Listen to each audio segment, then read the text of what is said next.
शामिल।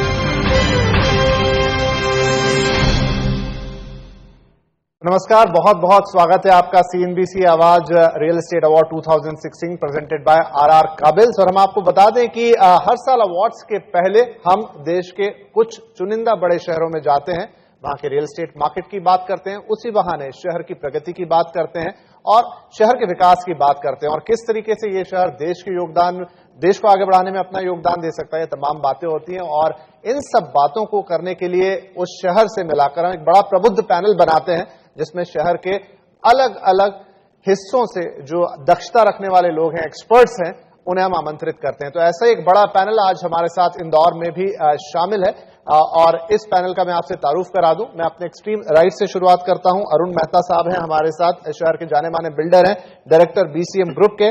मेरे साथ हैं विजय मीरचंदानी साहब जो एमडी है मीरचंदानी ग्रुप के और प्रेसिडेंट भी हैं क्रेडाई मध्य प्रदेश के, चेयरमैन है, माफ कीजिए। और हमारे साथ हैं Shri Gopal Kabra sahab, managing director Ramratna group. P Narhari sahab collector जिलाधीश हैं इंदौर के। पंकज कपूर साहब हैं हमारे साथ, एमडी लाइसेंस फोरास और शहर के जाने माने आर्किटेक्ट मेहता एंड एसोसिएट्स के हितेंद्र मेहता साहब भी हमारे साथ इस चर्चा में शामिल हो रहे हैं। तो आइए इस चर्चा की शुरुआत करते हैं। पहला सवाल नरहरी साहब आपके पास ही लेकर आता हूं और पहला सवाल आपसे पूछने का कारण यह है कि इन दिनों देश में एक चीज की जो सबसे ज्यादा चर्चा है वो है स्मार्ट सिटीज। और स्मार्ट सिटी क्योंकि सरकार का कार्यक्रम है तो सरकार से जुड़े लोग उसके बारे में सबसे ज्यादा जानकारी रखते हैं। सबसे पहले तो बधाई कि जो प्रथम 20 शहरों में नाम आया इंदौर का, सबसे पहले फंडिंग होगी और स्मार्ट सिटीज के लिए काम शुरू होगा। आपकी क्या तैयारियां हैं और स्मार्ट सिटीज से लोग थोड़ा इस समय उसके कंसेप्ट को अच्छी तरह समझते नहीं है, तो कैसे इस शहर को स्मार्ट बनाएंगे? Because is a 5 years project है। इस 5 साल के प्रोजेक्ट के क्रियान्वयन में जो कंसल्टेंट्स की नियुक्ति की आवश्यकता है वो हमने लगभग कर लिया है, चाहे वो एरिया बेस्ड डेवलपमेंट के लिए हो या फिर हमारा जो पैन सिटी इनिशिएटिव के लिए कंसल्टेंट्स की आवश्यकता है। And we are very fortunate to have the best consultants जो पूरे दुनिया में उपलब्ध है, उसमें से हम लोगों ने सेलेक्ट किया है। अभी हमारा नेक्स्ट जो काम चल रहा है वो है अर्ली बर्ड्स प्रोजेक्ट्स के इंप्लीमेंटेशन में। हम लोगों ने 10-12 ऐसे अर्ली बर्ड प्रोजेक्ट्स का सिलेक्शन कर लिया है जो इस स्मार्ट सिटी इनिशिएटिव के अंतर्गत both area based development as well as ICT यानी पैन सिटी इनिशिएटिव के अंतर्गत आईसीटी एरिया में हमको जो काम करना है, I think in another 3 to 6 months time में ये सभी अर्ली बर्ड्स प्रोजेक्ट्स क्रियान्वित भी होंगे और स्मार्ट सिटी इनिशिएटिव के अंतर्गत हम लोग शहर के लोगों को कुछ बहुत जल्दी दिखाने वाले हैं, बहुत जल्दी क्रियान्वित करके दिखाने वाले हैं। चलिए, तो यहां पर आश्वासन आ रहा है कलेक्टर साहब की तरफ से कि शुरुआत हो चुकी है, बहुत जल्द उसके रिजल्ट आएंगे। मेहता साहब, चूंकि आप एक आर्किटेक्ट हैं और एक टाउन प्लानर की नजर रखते हैं, शहर का जो मूलभूत ढांचा है, जब हम स्मार्टनेस की बात करते हैं तो शुरुआत नीचे से होगी। आपकी सड़कें, आपका ट्रांसपोर्टेशन, आपकी तमाम तरह की इलेक्ट्रिक, वाटर सप्लाईज और फिर communication among the government, local government और लोगों के बीच में। तो ये जो सारे तार हैं, क्या ये शहर के बिल्कुल परफेक्टली जुड़े हुए हैं या इन्हें सुधारना पड़ेगा, थोड़ी मेहनत करनी पड़ेगी इस पर? जी, आपने बिल्कुल ठीक कहा।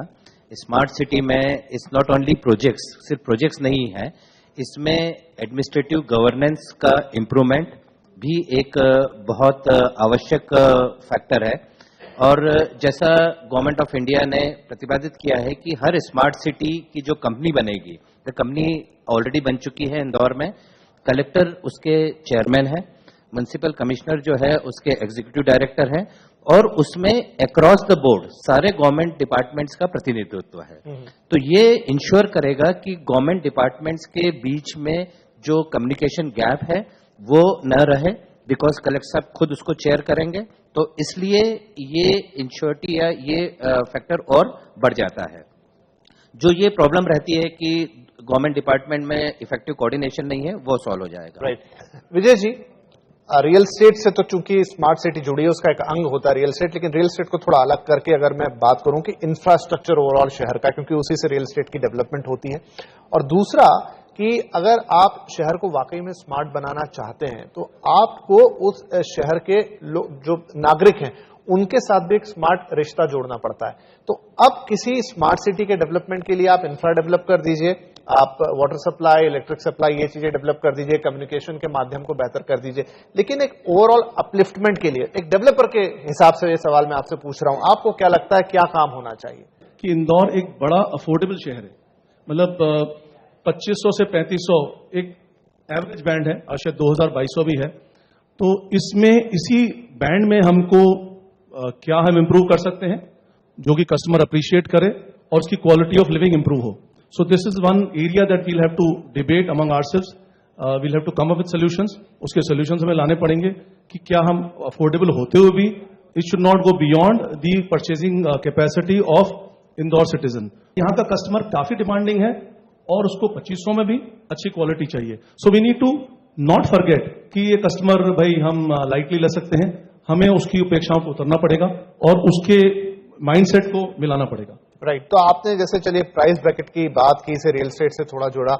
मेहता साहब, किसी भी शहर के लिए, स्मार्ट सिटी के लिए बहुत बड़ा इंपॉर्टेंट फैक्टर है वहां पर जॉब क्रिएशन। आपके शहर में बिजनेस है, ट्रेडिंग है, इंडस्ट्री की बात करूं तो प्राइमरी और सेकेंडरी, लेकिन टर्शरी के लिए अभी शुरुआत है। अभी हम नहीं मानते कि बहुत आगे बढ़ गया, कुछ नाम आ जाते हैं हमारे पास सर्विसेज कंपनी के, टीसीएस आने वाला, इन्फोसिस आने वाला, लेकिन वो आएंगे, फिर एक माइग्रेटिंग पॉपुलेशन आएगी, वक्त लगेगा उसमें।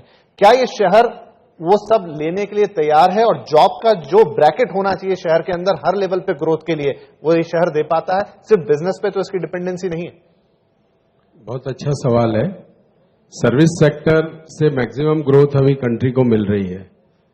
इंदौर शहर में सर्विस सेक्टर का अब अपॉर्चुनिटी बहुत ज्यादा खुलने वाली है, अभी तक बहुत नीचे है। जैसे अभी हम अपने मित्रों से बात कर रहे थे कि आईटी सेक्टर में यहां अभी सैलरीज काफी कम है। आईटी इसीलिए अट्रैक्ट हो रहा है कि उसको पर हेड कॉस्ट काफी कम है।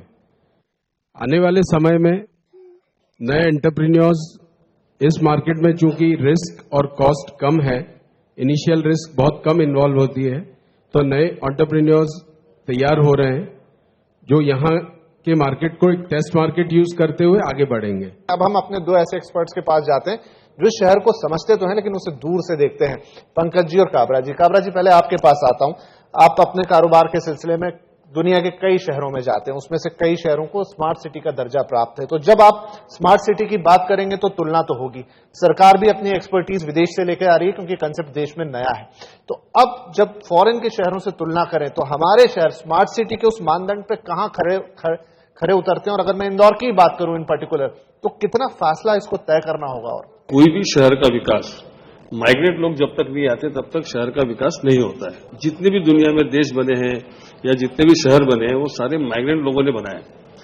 और जैसे आईटी की बात करते हैं तो आईटी में कॉस्ट एक खाली बात नहीं है। आईटी में उसके साथ साथ वो आईटी में जो काम करने वाले लोगों को जो एक वातावरण चाहिए, अभी भी नारायण मूर्ति का जो स्टेटमेंट था कि they are very eager to move to tier 2 city, लेकिन टायर 2 सिटी में वो सारी सुविधाएं नहीं है क्योंकि आपके पास दो ही चीजें इसमें, रेंट।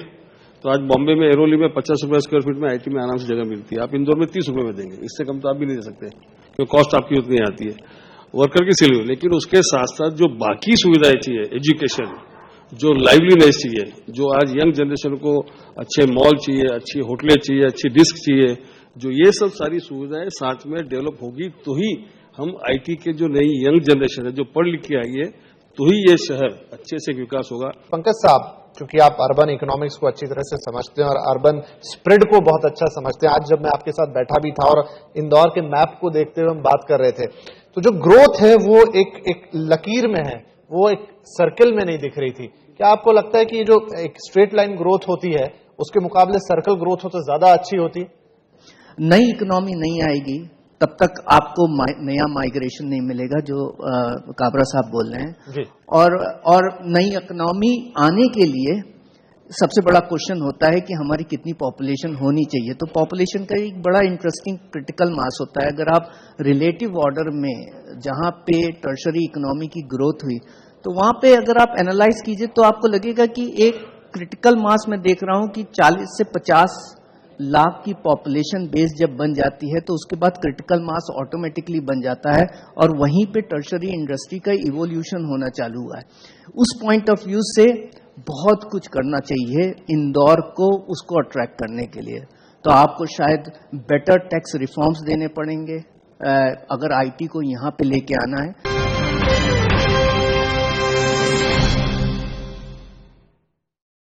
सुपर कॉरिडोर की जब बात होती है कलेक्टर साहब, तो अगर आप इंदौर से बाहर निकलें तो लोग आजकल इंदौर की बात होती है तो सुपर कॉरिडोर से अच्छा वही शहर जहां पर ये बन रहा है।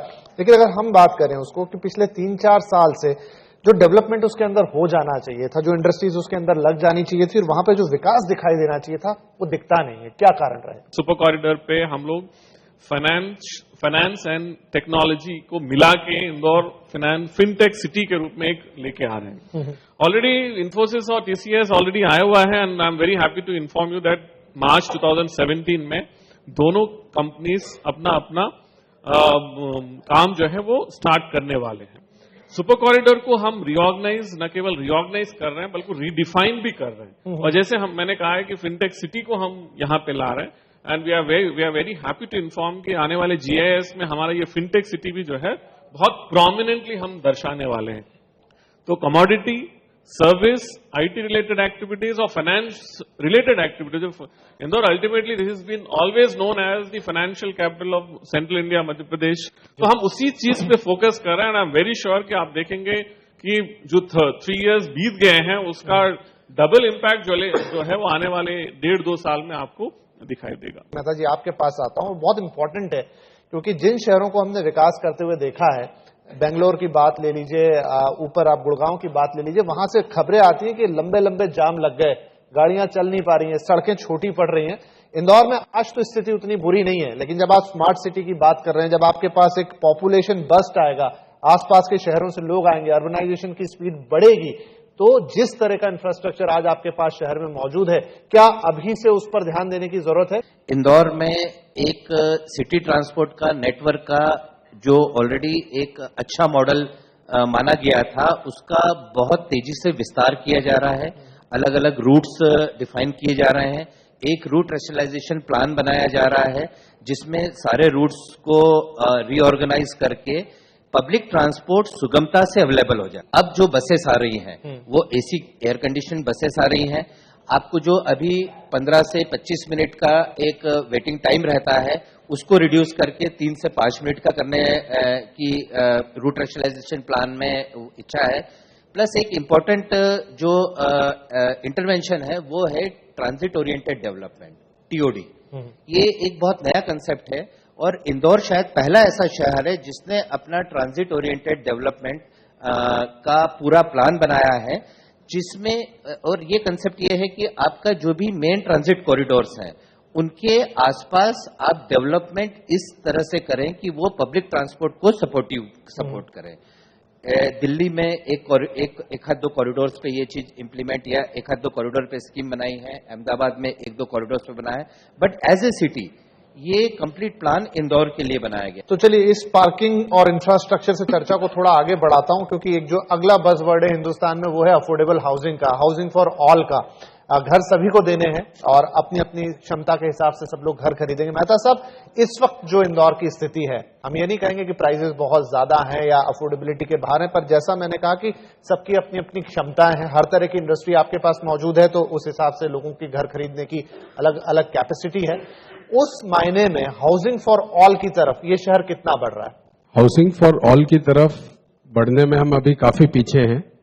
उसका कारण एक है, जैसा विजय मीरचंदानी जी ने बताया कि यहाँ कस्टमर क्वालिटी सभी चाहता है, साइज भी बहुत छोटे से खुश नहीं है।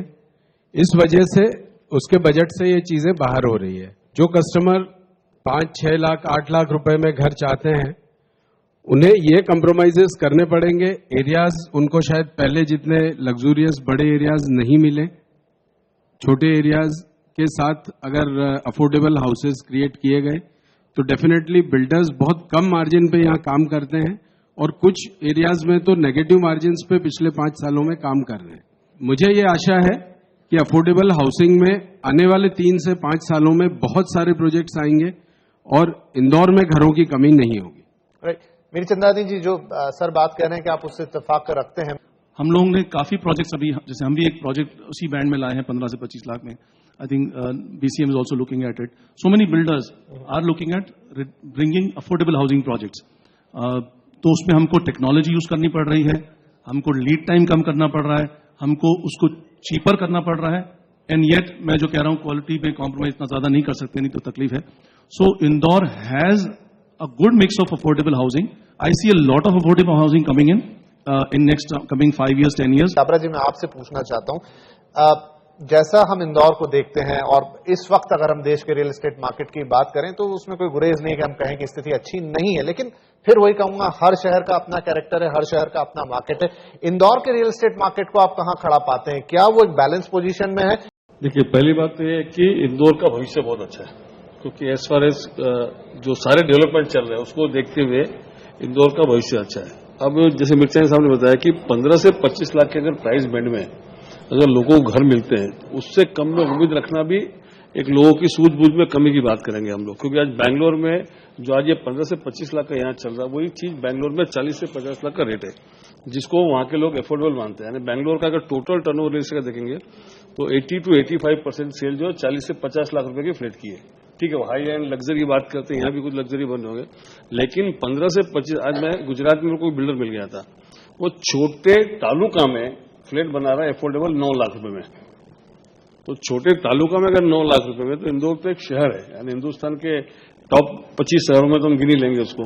तो उसमें अगर 15 से 25 लाख के बीच में अगर जो फ्लैट अगर कोई दे रहा है तो सही है.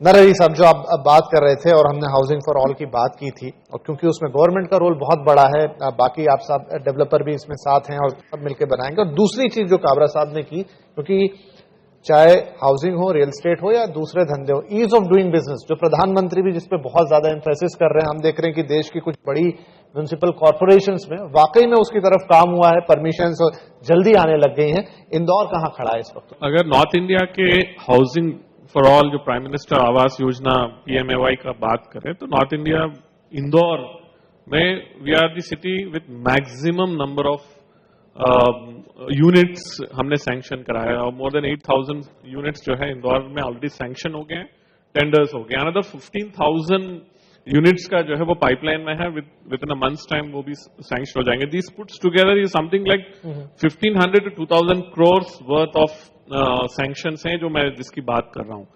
We have a huge requirement. Indore की अगर हम बात करेंगे, we have a huge requirement, क्योंकि यहाँ का जो सिटी का अगर हम पूरा देखें तो near about 35% of people live in slum areas.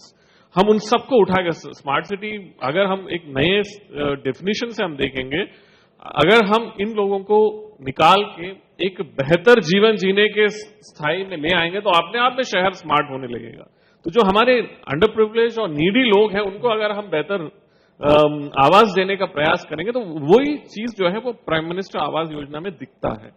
और इस पूरे कॉन्सेप्ट में हमारा जो प्रयास है कि 2018 तक हम लोग 50,000 यूनिट्स बना लेंगे, और 2022 तक हम लोग near about 2 to 3 lakh units हम बनाना चाहते हैं, और उसके लिए प्रोसेस पूरा चल रहा है. चलिए, तो यहाँ पर सिटी के टॉप लीडर्स ने बात तो कही कि इंदौर का फ्यूचर बहुत अच्छा है और तमाम ऐसे प्रोस्पेक्ट हैं शहर के अंदर जो इसे आगे लेकर जाएंगे, और ऑफ कोर्स उस सब में आप जो नागरिक हैं शहर के वो शामिल है. लेकिन अब आपका क्या व्यू पॉइंट है, आप क्या सोचते हैं, वो बातचीत हम करेंगे. तो मैं यहाँ आप लोगों में से कुछ लोगों से सवाल लेना चाहूंगा. Gold and real estate are the traditional investments, but आज हमें एक डर सा लगा हुआ है कि हमने जो पैसा इन्वेस्ट कर रहे हैं, ये it is the right time या अभी और हमें वेट करना चाहिए. जिस तरीके से हम इंदौर में देख रहे हैं कि रेट्स फ्लैट्स के काफी डे बाय डे डाउन ही होते जा रहे हैं. अभी इंदौर में जो प्राइसेस हैं वे काफी कम हैं, और निवेश करना इंदौर के लिए बहुत सही समय है, जब बिल्कुल बेस रेट पे आपको कमोडिटी मिल रही है. कितना अप्रिशिएट होगा वो आने वाला समय बता पाएगा, लेकिन अभी अगर देखें पूरे विश्व में किसी भी बिजनेस में, किसी भी इन्वेस्टमेंट में रिटर्न्स जो हैं बहुत अच्छे पॉजिटिव नहीं रहे हैं. लेकिन आने वाले समय में रियल एस्टेट में रिटर्न्स पॉजिटिव रहेंगे. अगले 3 से 5 सालों के बीच में अपन देखेंगे कि इंदौर में रिटर्न्स काफी दूसरे शहरों की तुलना में आगे रहेंगे. जैसे हम सुन रहे हैं स्मार्ट सिटी बन रही है, कहीं ना कहीं मुझे लगता है being a people of Indore कि यहाँ कहीं ना कहीं अवेयरनेस एजुकेशन की कमी है. तो उसके लिए प्रशासन क्या स्टेप्स ले रहा है? एक्चुअली मैं ये मानता हूं कि इंदौर के लोग जो है अगर स्मार्ट सिटी के अभी स्मार्ट सिटी चैलेंज के अंतर्गत जो कंपटीशन हुआ था, पूरे देश भर के जो 100 शहरों का चयन हुआ था, उसमें फर्स्ट 20 सिटीज के सिलेक्शन में जो सिटीजन एंगेजमेंट हुआ था, इंदौर के तरफ से 6 लाख लोगों ने, out of 25 lakh population of the city 6 lakh लोगों ने पार्टिसिपेट किया था। तो आई डोंट थिंक सो कि इंदौर के शहर के लोग उतने अनअवेयर हैं, ऐसा नहीं है। People are very aware of कि क्या हो रहा है क्या नहीं हो रहा है। अपने सुझाव हमको इतना अच्छे से दिया कि हमने जो स्मार्ट सिटी के अंतर्गत जो कंटेंट्स डाले हैं वो पूरा सिटीजन्स के द्वारा दिए गए सुझावों को ही उसमें डाला है। जो बातचीत आज हमने सबने मिलकर की, अगर सारे सेक्टर्स, चाहे सरकार हो चाहे प्राइवेट सेक्टर हो, सब साथ मिलकर अगर आगे बढ़े और उसमें आप लोगों का यानी जनता का साथ मिले, तो ये जो पावर ऑफ 3 है, ये मिलकर एक शहर को वाकई स्मार्ट बनाएगी। और आगे जब इस शहर की तरक्की होगी तो जाहिर सी बात है कि हम सब लोगों की भी तरक्की इसके साथ जुड़ी हुई है। तो इस चर्चा में शामिल होने के लिए अपने अतिथियों का धन्यवाद करूंगा और साथ में आप लोगों का भी नमस्कार।